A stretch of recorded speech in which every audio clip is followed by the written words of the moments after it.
Hi everyone, my name's Sarah Watkins and I'm here to give you a few tips on how you will prepare for your first chamber music rehearsal.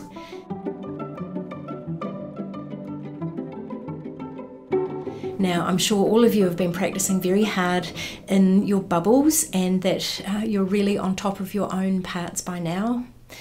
So what we want to talk about is what happens in those first rehearsals. Now for me, a rehearsal is really the opportunity to find out what is going on in all the other parts around you. So there are certain things that we can do to help prepare you for that first rehearsal. The first one would be is, if you can, make sure that you have access to a full score. And what I mean by that, of course, is the score that has all the parts printed in them.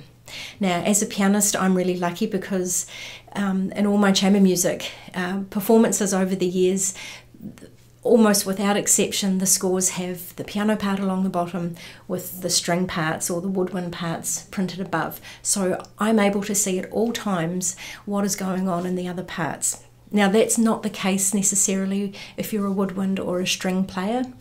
So having access to a full score is really helpful.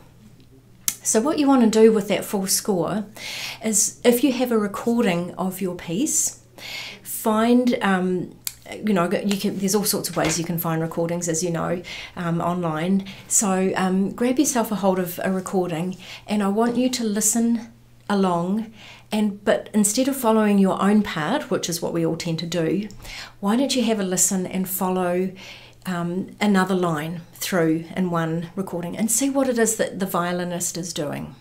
Then go back and have a listen. What is the cellist doing? So really focus your listening and focus your attention on another part other than your own. Because like I said, what we're trying to do is really get inside all the other parts of the puzzle so that we can all come together with our interpretation of our piece. And it's the most helpful if you can speak from an understanding of what the other players are doing. Now, if you don't have a score, that's all good. You can still do this kind of a listening exercise where you're focusing your attention on the other part. You might just want to make some notes in your own part. Maybe you noticed that there was a cello playing in your rest, or, that sort of really simple thing. So what I want you to do as you're listening is start to notice, and I should say if you're listening but also just reading through a score, is start to notice the different roles of each instrument at any time. So which part has the leading line? That's sort of what we're most interested in a lot of the time, but it's also really critical to understand what the supporting roles are. Maybe you've got two lines which are kind of moving together at the same time. Maybe you've got one entering and then another entering, another, that kind of dovetailing effect. Or maybe you've got the one line with some three or more supporting lines underneath. So it's really good to know what your role is at any time, and also what the other instrument's role is as well. Does the music contain moments of dialogue? Really listen out for that as you're listening on your recordings. What about things like articulation and dynamics? It's good to notice before your first rehearsal, are the articulations similar? Or maybe there are times when those details are more opposing. So it's a little bit more interesting construction of your, what you might be expecting. One thing I'd say about your recordings though is I think it's a really valuable tool, especially when you're getting to know a piece, is to get the big picture of how a piece is going to sound ultimately.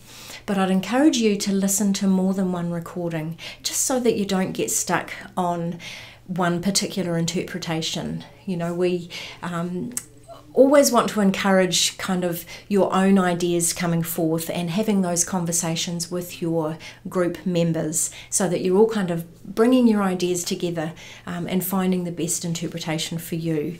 It's great to aspire to a performance of a professional ensemble, but try and get creative with your thinking and not simply try and copy or replicate.